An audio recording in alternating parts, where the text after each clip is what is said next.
Hi everyone, কি অবস্থা সবার, কেমন আছো? আশা করি সবাই অনেক ভালো আছো। রান্নার ভিডিও নিয়ে হাজির হলাম।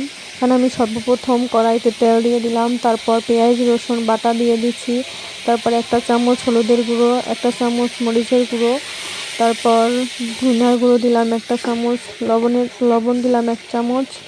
তারপর আমি সুন্দর মতন মশলাটারে কষায় নিলাম।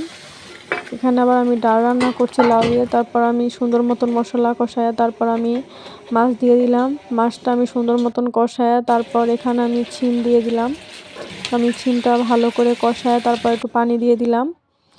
তারপর এতে আমার ভালো করে শিম কষানো হয়ে গেছে। তারপর আমি মাছ দিয়ে দিলাম। এখানে আমার রান্না কমপ্লিট। কেমন হলো সবাই বলবে কমেন্ট করে। এখানে আমি ভাত রান্না করেছি, আর এখানে আমি কই মাছ রান্না করছি শিম দিয়ে। তারপর এখানে আমি ডাল রান্না করছি লাউ দিয়ে।